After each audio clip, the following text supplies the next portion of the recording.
Welcome to a brand new episode of the Focus Bee Show. Today I'm going to share with you some of my top daily habits, weekly habits to optimize peak performance. It is a topic I'm really passionate about, and I interview a lot of different people to find out their habits. And today I thought I'd share some of mine. To begin with, I like to go through my whole morning routine.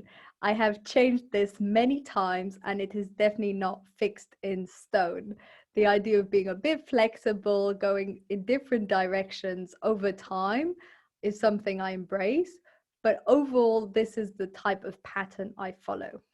So I like to get up somewhere between 6 and 8. Again, this varies. I aim for 6 and sometimes it can be more towards 7. This is probably the area where I allow myself the most flexibility because for me, the most important aspect is having 8 hours sleep. So I aim to go to bed around 10. And if somehow I'm reading or we've seen friends or something has happened and it drags on till 8, or till 11, then the next time I get up between 7 and 8, depending if it's a weekday or the weekend. Anyway, so I like to start around 6 or 7. Then I write morning pages. This is something I learned from The Artist's Way by Julia Cameron that a lot of people refer to. And it really helps to sort of let out anything that might be preoccupying you or anything that you're maybe excited about. The concept is to write 3 pages first thing in the morning when you wake up, anything that's on your mind.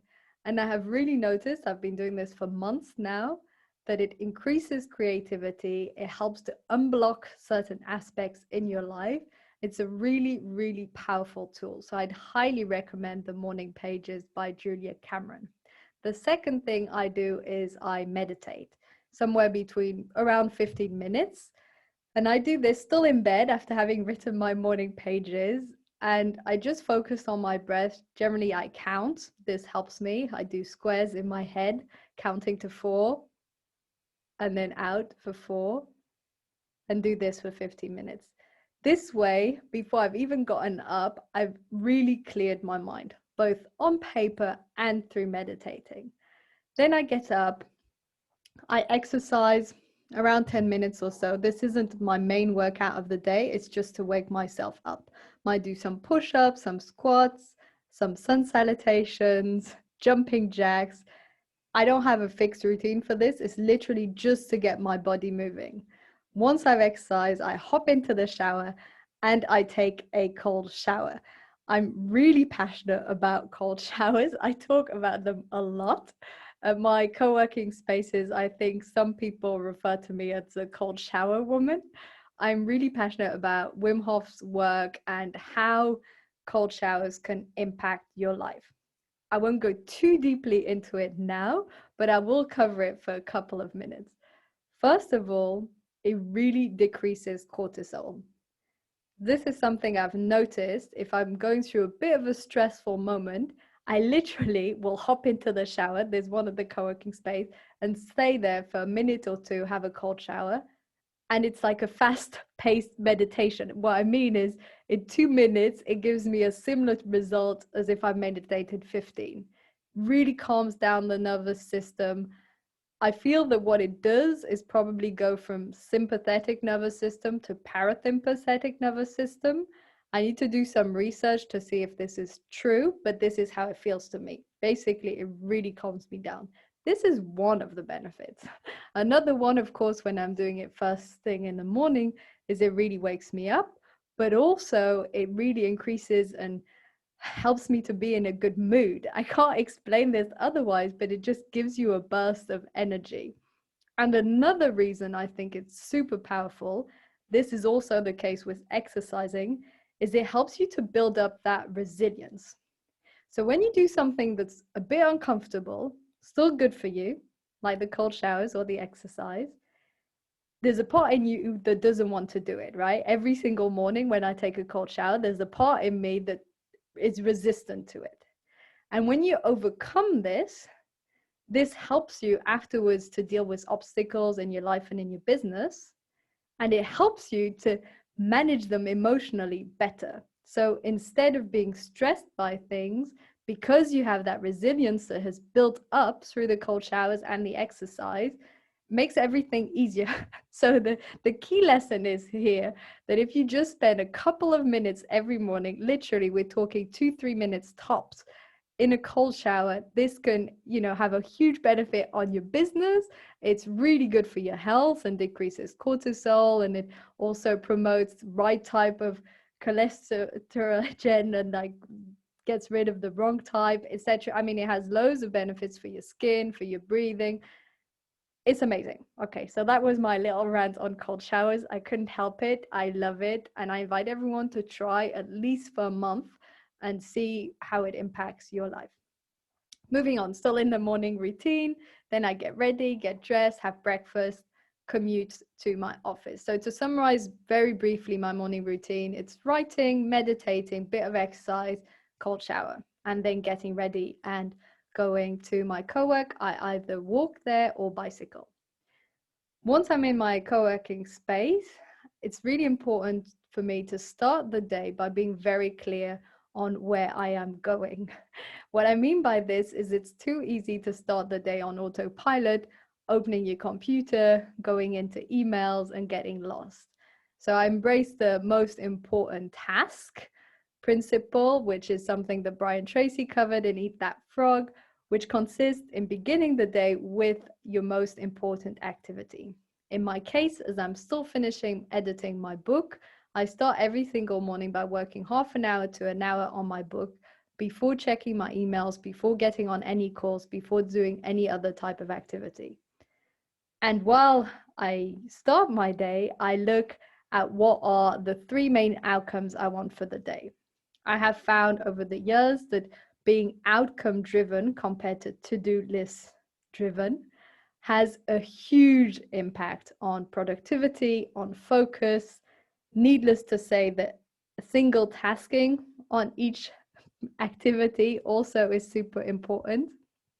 So being clear on all of this before actually beginning. Then I go through my day. During the day, I like to fit in a workout before lunch of half an hour to an hour. I quite enjoy going to classes, yoga classes, other type of classes, and then having lunch. So this is roughly how I lead my day, then with the usual calls and tasks.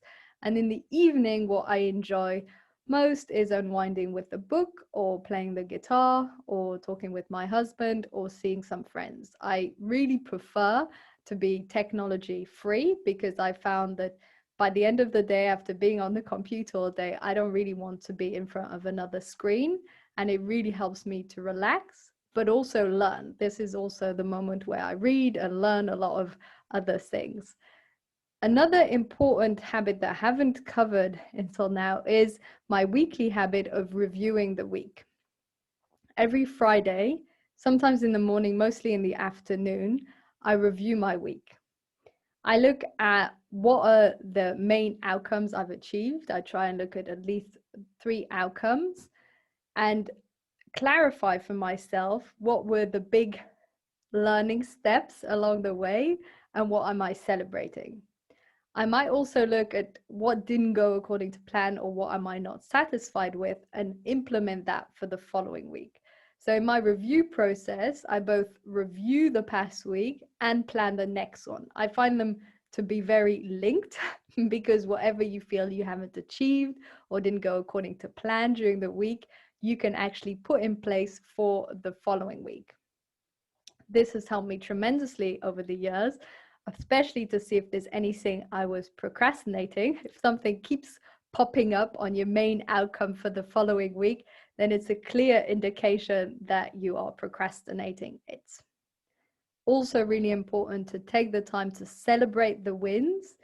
Being a hyperachiever, I know that it's very easy to concentrate on what isn't going well and to forget to celebrate what you are really happy about.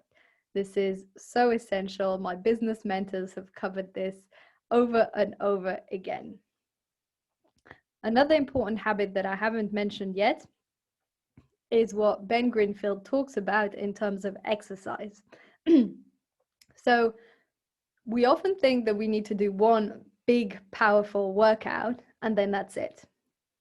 But Ben Greenfield explained in this Jarek Robbins course that I took on peak performance, he explained that our bodies are meant to move all day. This is why I have a standing desk. This is why I leave my office every hour or so to be in movement, because we're supposed to be constantly active.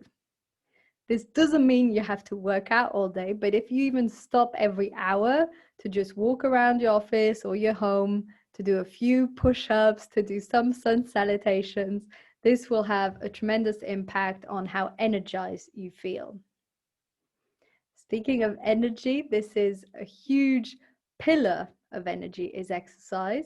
Another one is meditation, because having that time out for your mind can't be replaced by anything else. Like that empty space, that clear space in your mind can give you so much focus during the day. It's a huge boost for peak performance. So exercise, meditation, nutrition. I cook my meals during the weekend or in the evening, so I have my lunch to take with me.